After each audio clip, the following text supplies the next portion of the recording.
O músico, compositor Geraldo Vandré, no seu clássico Disparada, cantava a seguinte letra logo de início, né? Preparem seus corações para as coisas que eu vou contar.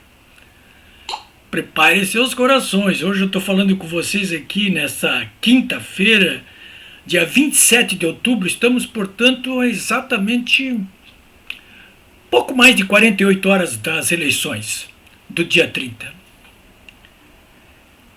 Esses incidentes políticos eleitorais que estão se avolumando nas últimas horas aí, todos eles já estavam de uma certa forma previstos que acontecessem, né? Mas preparem seus corações porque tem muito mais coisa ainda por acontecer. Antes das eleições do dia 30, no dia 30 e principalmente no day after. Essa gente que eu coloco no coletivo o eixo do mal, que vem se opondo de maneira selvagem ao governo Bolsonaro desde o seu primeiro dia, vem numa escalada ascendente e cada vez mais ousada. E mais ousada à medida que se aproxima agora as eleições do dia 30. Eu quero falar com vocês sobre o último dramático episódio em curso, que é essa questão da sabotagem no caso das veiculações das mídias de publicidade do candidato Jair Bolsonaro. Vocês devem estar acompanhando isso aí pelas redes sociais e pela imprensa, né? Tudo isso aí. Eu vou tentar resumir para vocês e sistematizar tudo o que aconteceu até agora e está acontecendo nesse momento. E vai acontecer. Não é fácil essa tarefa, porque o jornalismo brasileiro parece ter abdicado da sua função principal, que é de buscar informações para transmiti-las aos leitores, aos ouvintes, aos telespectadores, para tornar mais claro o ambiente em que todos nós nos movemos. A imprensa brasileira, ela está no fundo do poço.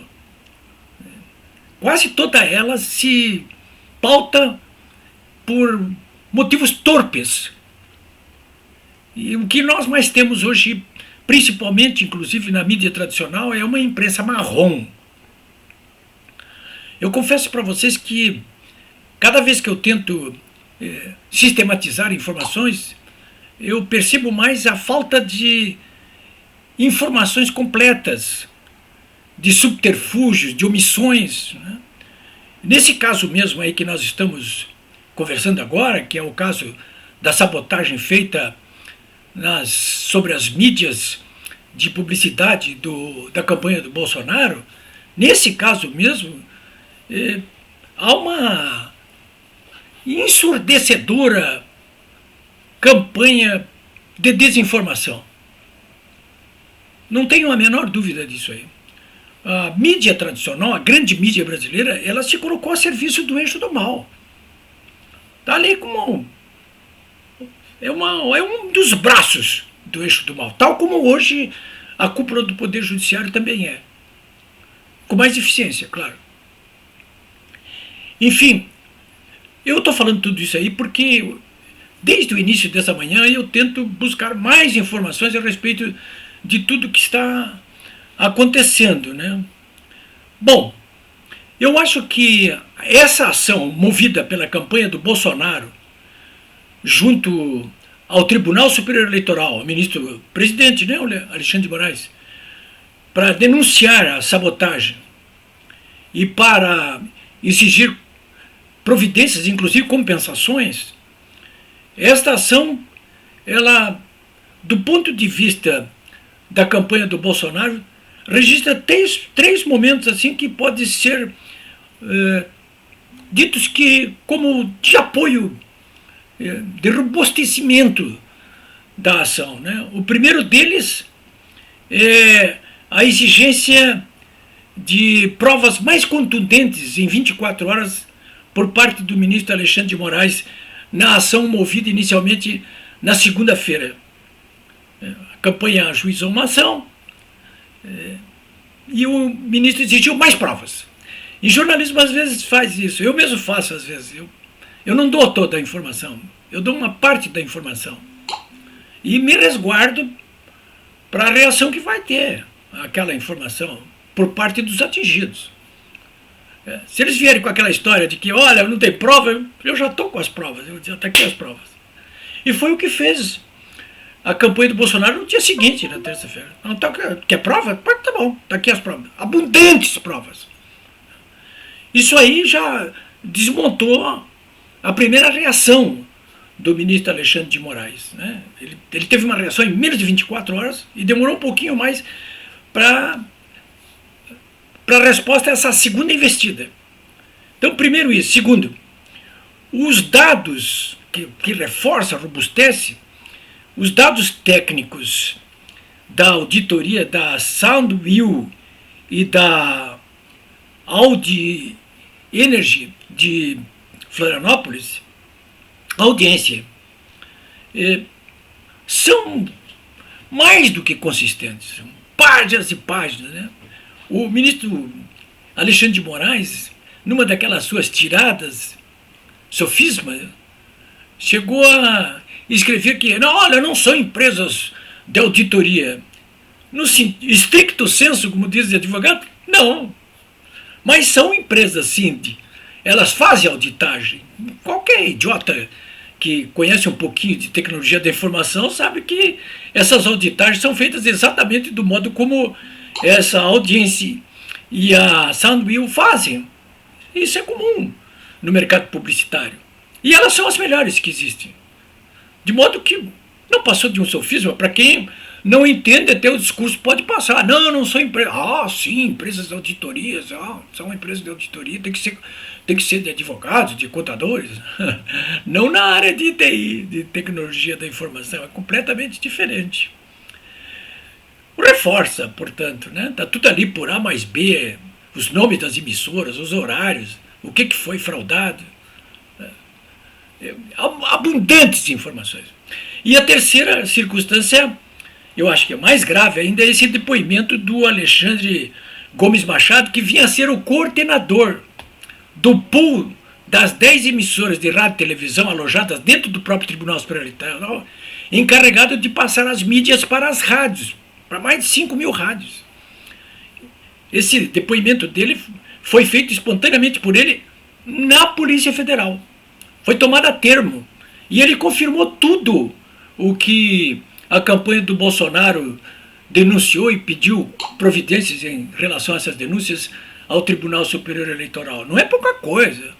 O sujeito era coordenador funcionário do tribunal, não, coordenador do pool dessas emissoras, essas 10 emissoras aí que trabalham dentro do próprio Tribunal Superior Eleitoral com infraestrutura do TSE e com servidores, inclusive, do TSE.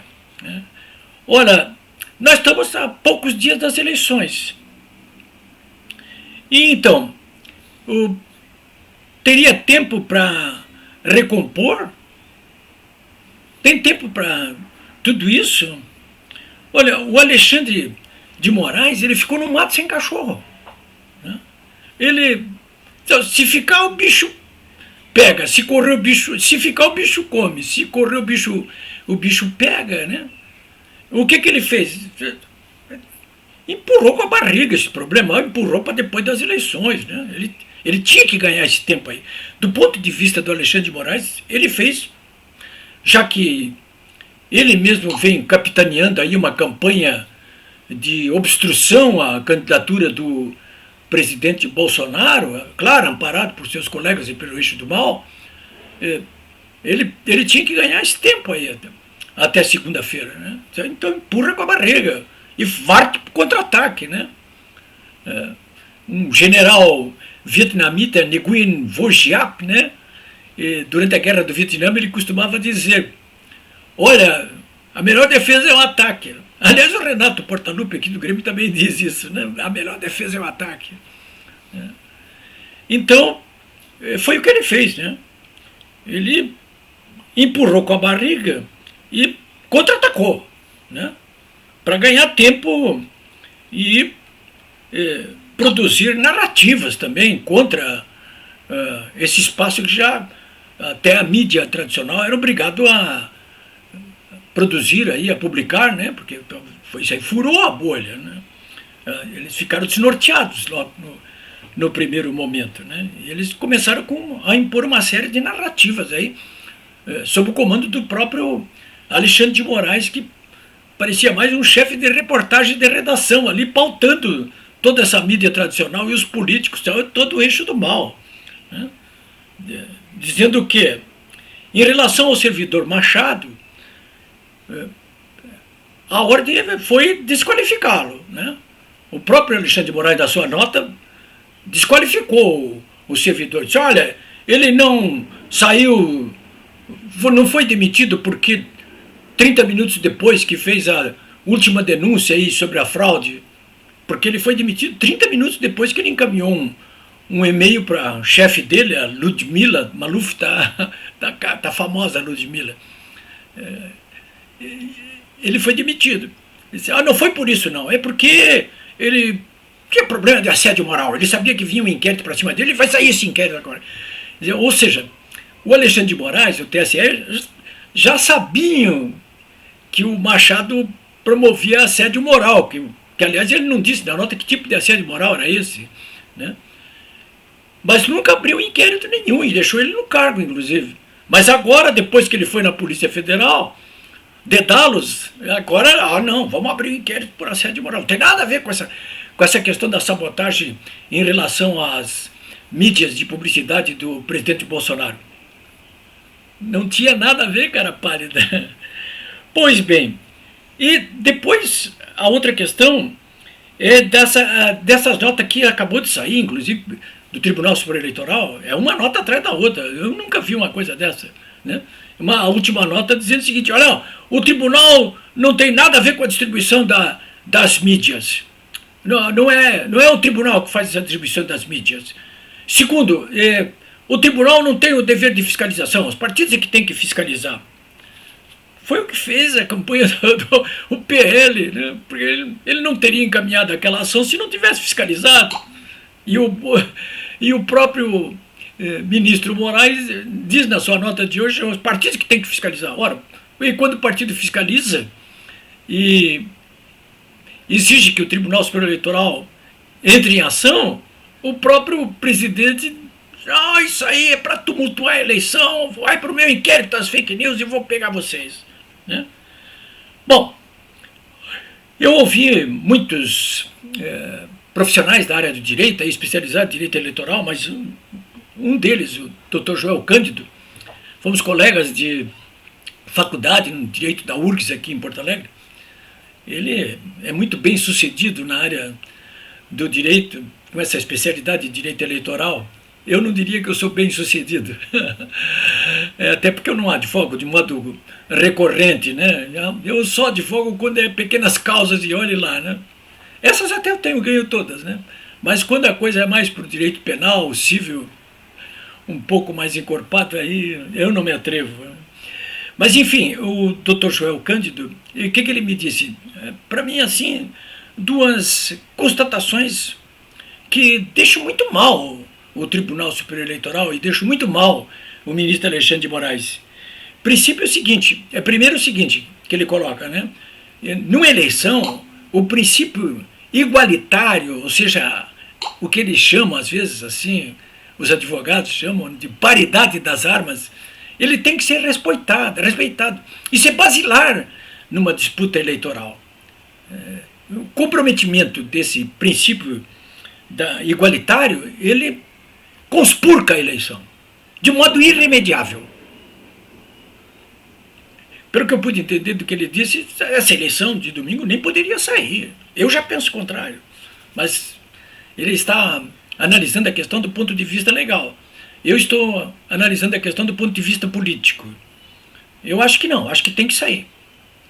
Em relação aos resultados da eleição, isso é outra conversa, nós podemos conversar outra hora. Mas acho que essa eleição de domingo tem que sair, precisa sair, tem que sair. Bom, senhores, primeiro ele coloca essa questão do princípio igualitário. A segunda questão que ele coloca é o do controle da legalidade. em relação à veiculação das mídias de propaganda eleitoral dos candidatos. Esse controle da legalidade, no caso de segundo turno da eleição presidencial, cabe exclusivamente ao Tribunal Superior Eleitoral. Não cabe nem aos tribunais regionais eleitorais, mas cabe exclusivamente ao Tribunal Superior Eleitoral o controle da legalidade, de modo que isso põe por terra os argumentos do ministro Alexandre de Moraes, segundo os quais o Tribunal Superior Eleitoral não distribui a mídia para as rádios e televisão. E, além disso, não fiscaliza a veiculação dessas mídias. Porque, acima de tudo, ele é o controlador da legalidade. É ele que tem que tomar a decisão final a respeito da legalidade ou não dos atos praticados durante uma campanha eleitoral. Até uma criança sabe disso aí. E esse discurso, essa narrativa, ela circula para confundir os eleitores, para embaralhar o jogo, que é o que vem até acontecendo. Muita gente que não está entendendo o que está acontecendo. Se você não entendeu até agora tudo que eu disse aqui, eu aconselho que você ouça de novo tudo que eu disse aqui, porque o que eu acabo de fazer é uma sistematização de todos os incidentes que ocorreram em relação a essas mídias sabotadas do Bolsonaro, de tudo que aconteceu desde segunda-feira até agora, com a minha opinião e essa narrativa que eu acabo de fazer aqui para vocês, para que vocês tenham uma noção exata do que está em jogo aí, né? Pois bem, senhores, segunda-feira, eu já concluo, eu quero dizer para vocês que na segunda-feira não será apenas o dia do juízo final para o Lula ou para o Bolsonaro. Não, será também o início do purgatório e talvez a condenação para o inferno de todos aqueles que de uma ou de outra maneira tentaram impedir que o novo ciclo político, econômico e cultural iniciado com as jornadas de rua de 2015 e encampado pelo governo Bolsonaro, esses agentes todos vão ter que responder em juízo pelo que fizeram e pelo que estão fazendo. Eu, da minha parte, não tenho a menor dúvida de que isso irá acontecer. Ocorra o resultado que ocorrer nas eleições de domingo, porque na segunda-feira, com certeza, nós teremos um ajuste muito interessante de contas aí. É necessário.